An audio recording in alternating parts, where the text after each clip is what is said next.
அரசியல் என்றாலே என்னவென்று தெரியாத என்னை போன்ற பல இளைஞர்களை இன்று மேடை ஏறி அரசியல் பேச வைத்த எங்கள் அரசியல் ஆசான் என் உயிர் அண்ணன் செந்தமிழன் சீமானை வழங்கி இங்க மேடையின் முன் கூடியிருக்கும் உங்கள் அனைவருக்கும் என்னுடைய அன்பும் வணக்கமும். நேரம் குறைவா இருக்கு, அதனால் சீக்கிரமா பேசிடுறேன். தமிழ்நாட்டிற்கு திராவிட கட்சிகள் தேசிய கட்சிகள் எதற்கு? இதுவரை திராவிட கட்சிகளும் தேசிய கட்சிகளும் தமிழ்நாட்டிற்கும் தமிழ் மக்களுக்கும் செய்த நன்மைகள் என்ன அப்படின்ற இந்த கேள்வியை முன்வைத்து என்னுடைய உரையை துவங்குகிறேன்.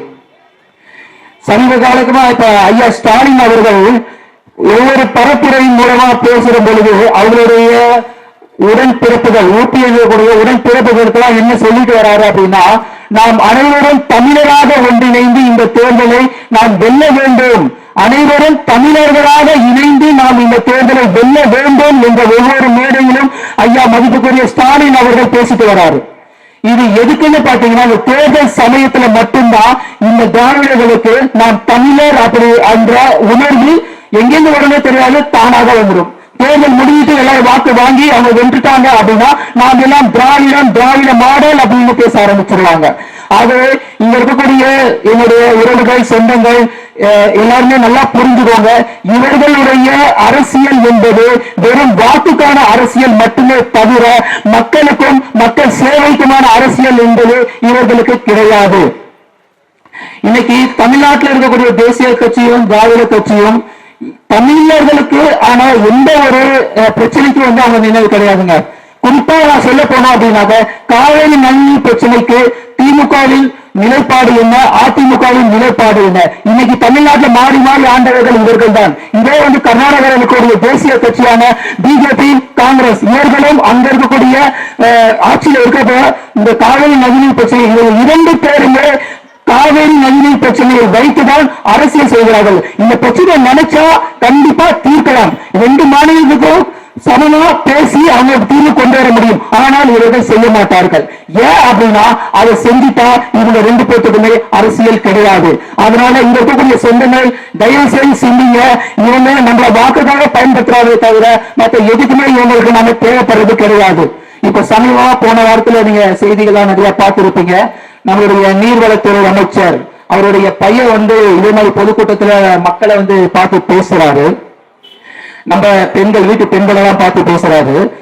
என்ன பான்ஸ் பவுடர் போட்டு இருக்கிறீங்களா, லிப்ஸ்டிக்கு ஃபேர் அண்ட் லவ்லி போட்டு இருக்கீங்களா, ரொம்ப செழிப்பா இருக்கீங்க, எப்படி நம்ம மக்களை பார்த்து ரொம்ப செழிப்பா இருக்கீங்க அப்படின்னு கேட்டாரு. நாங்கள் எங்கள் ஆட்சியில் கொடுத்த 100 ரூபாய் வந்து விட்டதா அப்படின்னு அந்த மக்கள் தனமா அவர் வந்து பேசுறாரு. இதுதான் திராவிட மாடலுடைய ஆட்சியின் முறை. நீங்க நல்லா புரிஞ்சுக்கோங்க. இப்ப அவருக்கு இந்த மேடையில சீமான் தம்பி நான் சொல்லுகிறேன், ஐயா நீர்வளத்துறை அமைச்சர் அவருடைய மகனே, நீங்க நல்லா தின்னு சென பண்ணி மாதிரி குண்டா இருக்கிறீங்களே, என்ன கனிம வளம் கொள்ளையடித்த காசு வந்துச்சா, இல்ல இயற்கை வளங்களெல்லாம் கொள்ள மலைகளெல்லாம் வெட்டி வித்த காசு வந்துச்சா? இங்க நமக்கு கேட்க தோணுமா தோணாதா? இது தமிழ் பிள்ளைகள் ஒவ்வொருவரும் அவர்களை பார்த்து நாம் கேட்க வேண்டிய கேள்வி. இது வந்து நான் பேசல, தமிழ் மக்களுடைய ஒவ்வொரு மனதில் இருக்கக்கூடிய குறையாக நான் இங்க மேலும் நான் பேசிட்டு இருக்கேன். இப்ப நம்ம ஐயா சமண இழப்பின வந்து சமண கட்டை வெட்டி விற்கிறாரு, யானைகளை கொள்றாரு அப்படின்ற அந்த ஒரு பொய்யான குற்றச்சாட்டை இவர்கள் மக்கள் மத்தியிலே மிக ஆழமாக விதைத்து அவர் ஒரு தீவிரவாதியாகவோ ஒரு வில்லனாவே வந்து மக்கள் மனதில் வந்து அவங்களை வந்து விளைச்சிட்டாங்க. இது ஏன் அப்படின்னா, ஐயா வீரப்பனார் இருக்கும் பொழுது தமிழ்நாட்டில் கர்நாடகாவில் காவேரி நதிநீர் பிரச்சனை என்று ஒன்று வந்ததே கிடையாது. தமிழ்நாட்டில் காவேரி நீர் மறுக்கப்பட்டால் அவங்க பேசினா அடுத்த நிமிஷம் எங்க இருப்பாங்க அவங்களுக்கே தெரியும். நிறைய செய்திகள் நம்ம வந்து பார்த்திருப்போம்.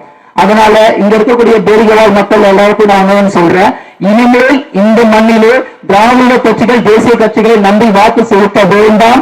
உங்கள் பிள்ளைகள் உங்கள் வீட்டு பிள்ளையாக எங்கள் வேட்பாளர் வித்யாராணி வீரப்பன் நிற்கிறாங்க. தயவு செய்து ஒளிவாங்கி சின்னத்துல வாக்கு செலுத்தி வெள்ள வெட்ட வச்சு பாருங்க. உங்களுக்கான குறைகள் எல்லாமே வந்து நீங்க கேட்காமலே தீர்க்கப்படும். இது இந்த பேரிக மண்ணிலே நான் செய்யக்கூடிய சத்தியம். வழிதாங்கி நிற்கும் எங்களுக்கு வெளிவாங்கியில் உங்கள் வாக்கை செலுத்துங்கள். நாளை இந்த பகுதியில் இருக்கக்கூடிய பிரச்சனை எதுவாக இருந்தாலும் நாளை நாடாளுமன்றத்திலே அக்கா வித்யாராணி மூலம் இந்த வெளிவாங்கியில் உங்கள் குரலாக பேசுவார்கள் பேசுவார்கள் பேசுவார்கள். வாய்ப்பளித்ததற்கு நன்றி. தமிழ்தாய் வாழ்க, தலைவர் பிரபாகரன் வாழ்க. நன்றி, வணக்கம். நான் தமிழர்.